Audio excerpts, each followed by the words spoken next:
Hi! I'm so excited to get to yap with you about my 10 till the end books, or the 10 books that I plan on reading before the end of the year.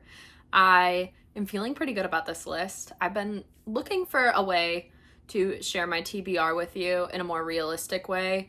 I'm not good at doing a TBR and sticking to it, especially if it's for like a long period of time. However, with this TBR, I tried to be more mindful of books that I already own or books that I already have on hold through the library so that I should be able to get to them before the end of the year without any issues. So, for this TBR, I picked out 5 physical books that I already own and then 5 audiobooks that I already have on hold.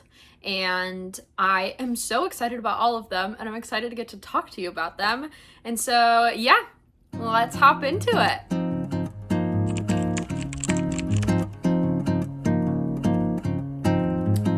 Okay, so we are going to start with my physical books because I have actually already started the first book. Oopsies. I finished a book a couple days ago, so I had to start a new book yesterday. And I decided to pick up Lucky Day by Chuck Tingle. I got this in my Aardvark box this month, which is a new subscription for me, and so far so good because this book, I'm about 40 pages in. That's how far I got last night, and I love it. I picked this book out because I needed something like quick and snappy. The last book that I read was pretty dense and kind of traumatic. In like a good way though. I loved the book. It was The Lamb by Lucy Rose, which is actually chilling behind me right here. But yeah, great book, but it was heavy. So I wanted just a quick, snappy, kind of goofy book, and this is providing exactly what I wanted. Also, this book is so pretty that it could literally be written about like the process of paint drying, and I'd probably still want to purchase it and have it on my shelf because look at this. I mean, come on. Yeah. So, this book is about this horribly unlucky day that happens where a bunch of people die in very wacky, obscene ways. And then the main character is this like statistics and probability professor. And so I have a feeling that she is going to be put in this place after this event where she is dealing with, like, from what I've gathered, there's some casino that is like abnormally lucky after this event. And so they sort of delve into why this casino is so lucky and see if it has to do with this horribly unlucky day. That's at least what I've gotten from it in the first little bit that I've read, as well as the little synopsis on the back, without spoiling too much. But yeah, I'm having a really good time. This is only a couple hundred pages, so it should be a pretty snappy read. And then after that, my book number 2 for my 10 till the end is going to be Cackle. I considered reading this directly after The Lamb, so I went back and forth on if I wanted to read this or if I wanted to read Lucky Day. But I decided Lucky Day, and so I think I'm going to want to read this one next. I do want to read this before the fall ambiance of, I don't know, the outdoors is done, because if I get too far into, like, if I get into December at all before picking this up, I'm probably not going to want to pick this up. So the vibes are still all right for it right now, even though I started putting Christmas decorations up. It still looks like fall outside, so I can get away with reading a book like this. So yeah, I'm pretty pumped about this. This is going to be my first Rachel Harrison book, which makes me very excited because I think I'm going to love her as an author. Sometimes you just have a feeling about an author, and I have a feeling I'm going to like her. So I'm pretty excited about this. This book is about this woman that is seeking this fresh start, and she finds this friend and people don't really seem to get along with this friend, and she's like, what's the issue? And then she starts finding the issue, and the issue might be a little witchy. So it seems like a fun time, and I'm excited to read this, hopefully before the end of November. And then my book number 3 is going to be Don't Let the Forest In. I am pumped about reading this. This has been one of my more anticipated books to read this year since the first time I heard about it. And yeah, I'm very, very, very excited to get into this. So this will probably be a early December, late November, early December kind of read. This is about two men that are, one is a writer and one is a drawer, and the guy that is drawing, like this artist, is drawing some of the things from the other guy's writing, but then those things are like coming to life or something, and it is some type of horror because these things are killing people or something like that. I don't know.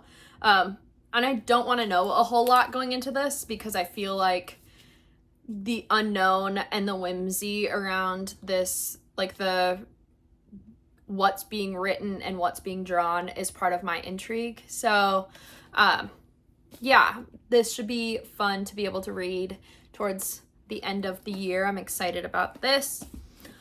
My book number 4, this is one that I am going to try to force myself to read, because if I don't force myself to read it sooner than later, I have a feeling it's going to be one of those that sits on my shelf, even though I know I'm going to like it a lot.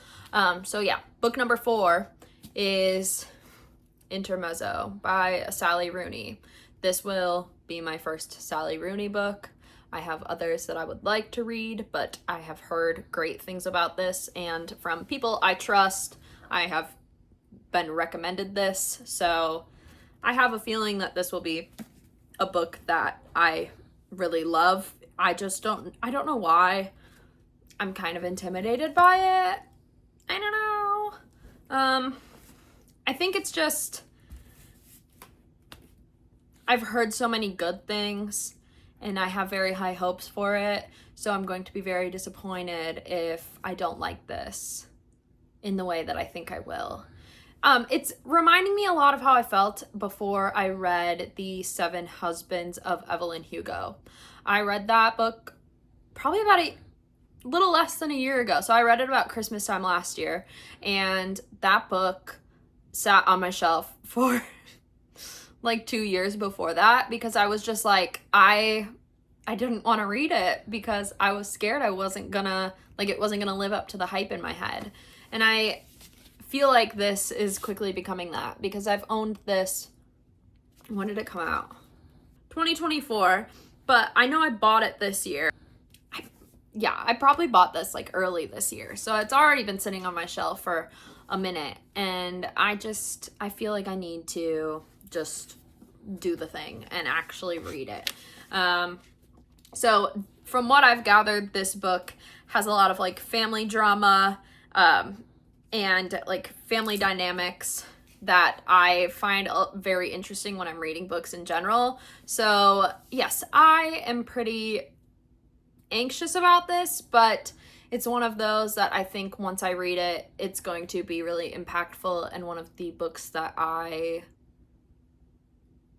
like think about for a long time to come. So that's my book number 4.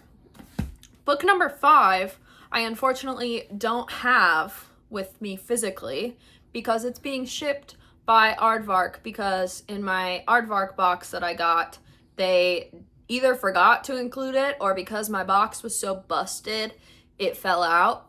I don't know, but it is The Hounding. I'll put a picture of it up here for you. This book is like it's about these sisters, and the town, they're sort of outcasts from the town, and the town suspects that they're like witches or turning themselves into dogs or something like this. I don't know exactly what the situation is, but yeah, I really want to read it. I think it's this author's debut novel too, so that's exciting. It's always exciting to read a like a really highly anticipated debut novel.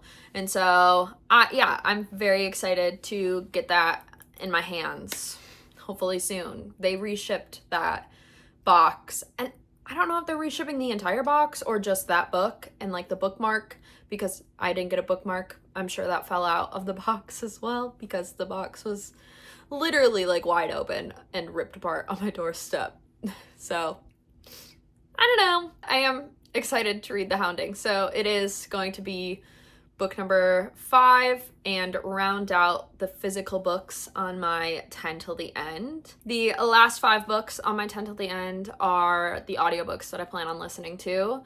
And first on that list, so number 6 in our 10 till the end, is Book Lovers by Emily Henry. I suspended the hold that I had for this on Libby and then unsuspended it a couple of weeks ago. So I've been first in line for a couple of weeks, but I still don't have it in my hands and I want it. So I should be able to start this soon whenever I get access to it. But I'm excited to listen to this, mostly because the books I've been reading have been pretty heavy or dark or just downright depressing, and I could use just a goofy fun time. So this is going to be good for me. I've listened to one other Emily Henry book. It was Funny Story, and I liked it. I think I ended up rating that like 4 stars, not 5. The only romance that I've ever rated 5 stars, I think, is the Very Secret Society for Irregular Witches. That's 5 stars. I didn't rate Emily Henry 5 stars, but to each their own. I'm excited about Book Lovers. Maybe I will get another 5-star romance. Who knows? So yeah, that is my 6th book for the 10 till the end. Book number 7 is Ring Shout. That's what this looks like.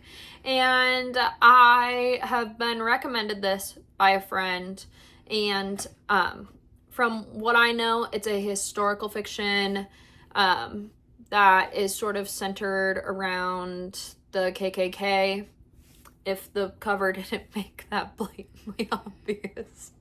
And yeah, I've heard really good things about it, like the historical parts. I've heard that the historical aspects of it are really good and that the fictional aspects are also really good. And it's a short audiobook, so I think this will be nice for like a long car ride, something like that, because I do plan on traveling a bit to see family and friends over the holidays. This should be fun to be able to maybe not fun, but it should be a good book to listen to, and I'm excited about it. Book number 8 on my list is The Intruder by Frida McFadden, and I just keep devouring Frida McFadden books, and then once they're done, I decide whether I hated it or loved it. It's probably like a solid 50-50 on Frida McFadden books that I love or that I hate. But I'm willing to risk it every single time. So here we are. I'm going to listen to this again too. Already have a hold put on it, and it's supposed to become available in a few weeks. So should be able to listen to this before the end of the year, and I'm excited about that. Yeah, I don't know anything about it. I don't even pay attention to what Frida McFadden books are about anymore, because I think if I read the back of a Frida McFadden book cover, that I could tell you who does the killing before the mystery is actually unraveled in the book. So I just stay away from finding out what those books are about, because I fear they become a bit predictable after you've read/listened to over 10 of them. So yeah, that's number 8. Number 9 on this list is Trust, and going to be honest, I also don't know a ton about this book. I don't want it to sound like I don't know anything about the books that I plan on reading, but a lot of the ones for the end of the year that I have picked out are just recommended to me by friends, and I want to get through them. So yeah, this is another one of those. It deals with like wealth, power sort of dynamics in Great Depression times, from what I understand. And that sounds interesting to me. So we're gonna listen to it. Finally, book number 10 for this list is The Most Wonderful Crime of the Year. I think this speaks for itself that it clearly is a good Christmassy time book. So yeah, I'm pumped to have this on my list.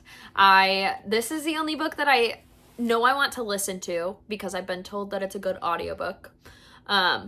But I don't have access to it, so I think that I have to wait until I have Spotify credits and listen to it on Spotify next month. So that's my plan, which works out well.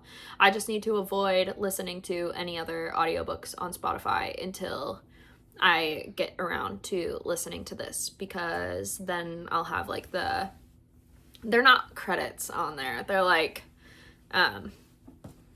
you get like 15 hours a month or something, which is just stupid, but whatever. I try to just get all my audiobooks on Libby, but my library card, like the library that my library card is through on Libby, does not have this book, which sucks. So yeah, I've been trying to figure out a way to get around that. I don't want to get Audible. Maybe I'll get it and do like the 3-month whatever trial thing and then forget to cancel, which is just my life. But yeah, I don't know. We'll see. I'm probably just gonna end up listening to this book on Spotify, but I'm excited about it because I do like having a Christmassy time book. All right, so that wraps up my 10 till the end. Thanks for letting me chit chat with you and tell you about the books that I plan on reading for the rest of the year. I would love to hear in the comments what books you plan on reading and what books you're excited for me to read out of this list, if you've read any of them yourself. And I hope to keep you updated on this channel about any of these books that I am reading. Thanks for listening. I will see you next time. Stay cozy, friends.